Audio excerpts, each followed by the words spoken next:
Nah, jika kita itu mundur selangkah dan melihat pada kehidupan kita ya, hampir sepanjang hari ya, kita itu dihabiskan untuk melakukan atau mencapai sesuatu yang akan memberi kita kebahagiaan, kepuasan atau kesenangan ya. Nah, di sisi lain ya, keseharian kita itu bisa juga dihabiskan dalam mencoba untuk mengatasi masalah atau kesulitan.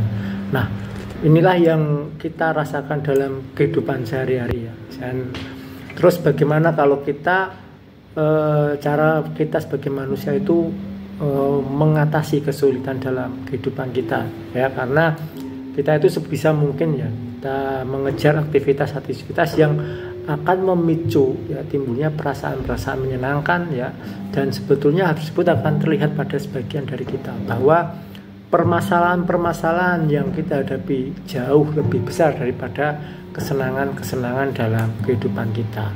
Nah, kira-kira apa saja sih Kang jenis permasalahan yang sering kita hadapi? Dan pada dasarnya ya permasalahan-permasalahan ini biasanya itu bersifat seperti urusan rezeki, asmara, atau kesehatan ya. Misalnya ya, kita punya masalah keuangan, masalah kehilangan seseorang yang kita cintai, permasalahan dalam keharmonisan rumah tangga panjenengan ya, atau ada pula masalah yang di dalam rumah tangga itu tidak sekedar masalah rezeki, tapi juga masalah-masalah yang berkaitan dengan keinginan untuk memiliki anak ya. Ada juga yang keluarga yang belum dikaruniai buah hati, sehingga ini juga menimbulkan masalah tersendiri. Nah, jadi sepanjang hari ya panjenengan pastinya dihujani dengan berbagai isu atau berbagai permasalahan, dan kadang-kadang kita itu juga dapat dipengaruhi oleh lebih dari satu dimensi dalam kehidupan kita ya. Sebagai contoh, kita mungkin menghadapi hambatan keuangan ya, ketidakharmonisan dalam pernikahan ya, itu sudah jelas biasanya ya, sudah buat panjenengan yang sudah menikah pasti sudah merasakan ya ada masalah-masalah dalam rumah tangga panjenengan. Dan ketika banyak permasalahan hidup ya, kita ini misalnya masalah itu muncul bersamaan ya, dan pada saat itulah kita itu benar-benar merasa buat tepor ya, hidup ini rasanya kok mabot ya kan, masalah ya. Dan kadang-kadang itu secara naluriah, secara emosi ya, panjenengan terdorong ke dalam titik putus asa ya, dan kalau jenengan apa istilahnya buntet pikiran ya, bisa-bisa mendorong panjenengan ke arah bunuh diri ya. Ini sangat-sangat mengerikan. Terus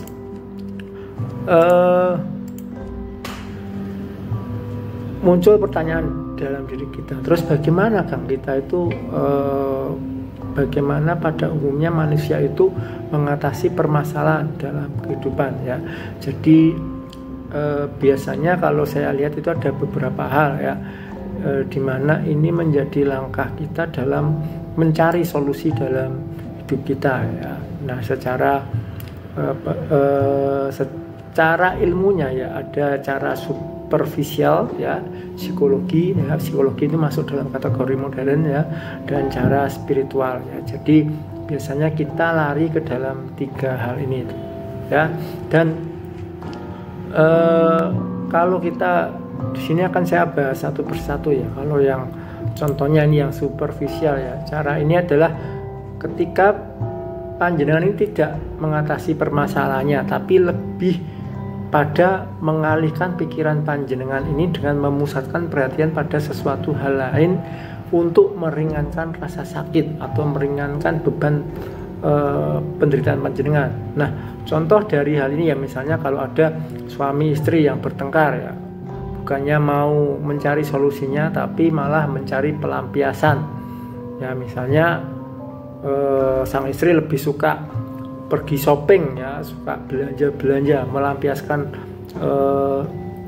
melampiaskan kesedihannya atau melampiaskan amarahnya dengan cara shopping ya. Terus kalau yang suami biasanya nih karaokean atau pergi ke pub atau ke klub, atau ya melampiaskan hal-hal yang sekiranya bisa menjadi pelampiasan emosinya. Jadi dia tidak lari mencari solusi, tapi lebih ke mencari tempat untuk pengalihan ya.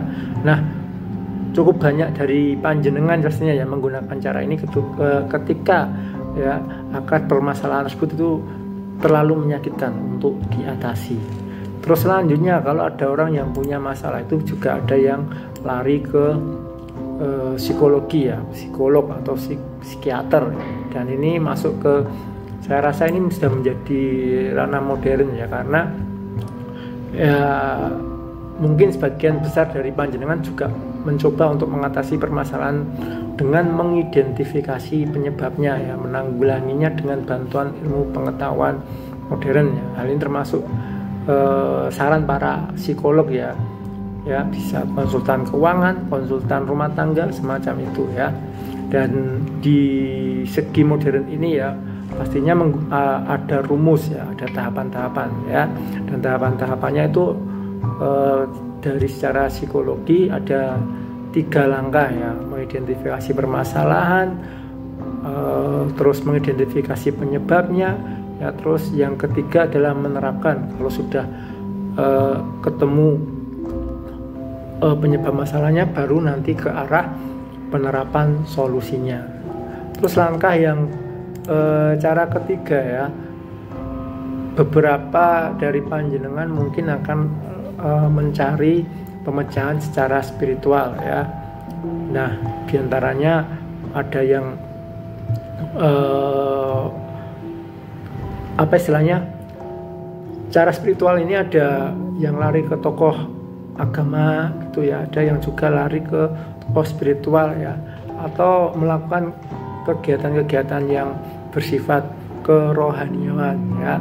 Jadi spiritual ini lebih sebagai cara untuk meringankan rasa sakit panjenengan ya, dan kemungkinan menjadi upaya terakhir ketika Anda merasa sudah mencoba berbagai solusi tapi masih menemukan kegagalan ya. Dan contoh-contohnya yang bersifat spiritual itu ya, seringkali orang telah mengalami juga penyembuhan ajaib setelah berziarah ya, beralih ke doa ya, berjanji kepada Tuhan ya, dan menggunakan jasa tokoh spiritual ataupun mendatangi atau bersilaturahmi ke tokoh-tokoh agama.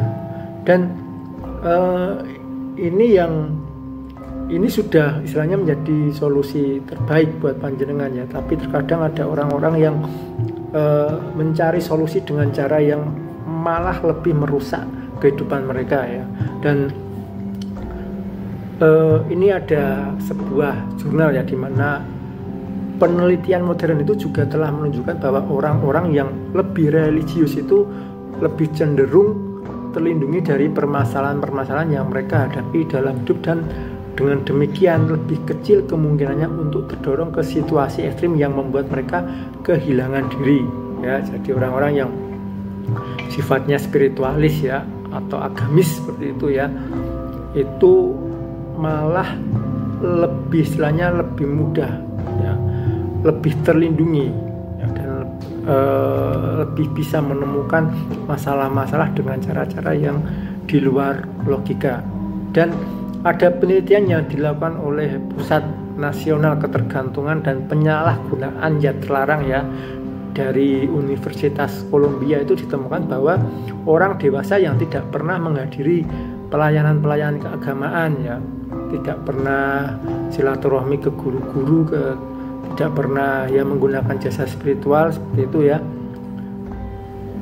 mereka ini 8 kali lebih besar kemungkinannya untuk menggunakan ganja dibanding mereka yang menghadiri acara keagamaan setiap minggu ya. Dan ya jangan sampai ya jenengan kalau sudah menemukan tidak menemukan berbagai solusi yang sekiranya sesuai dengan masalah panjenengan ya, jenengan sudah tidak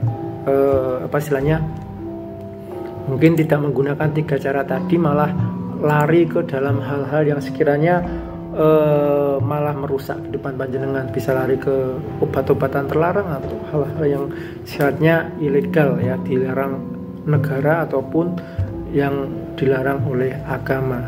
Dan dari penjelasan saya tadi itu ya, silahkan jenengan kalau punya masalah Silakan pilihan Anda apa ya. Kalau jenengan ingin mengambil kodam ya, karena di sini saya pemasangan kodam. Kalau Anda memiliki masalah-masalah ya yang berkaitan dengan rezeki, asmara, karir, kesehatan ya, dan ingin mencari solusi spiritual ya, Anda bisa menggunakan kodam pendamping sebagai salah satu alternatif dari buat panjenengan untuk mencari istilahnya solusi-solusi alternatif yang sekiranya sesuai dengan keyakinan dan kepercayaan panjenengan.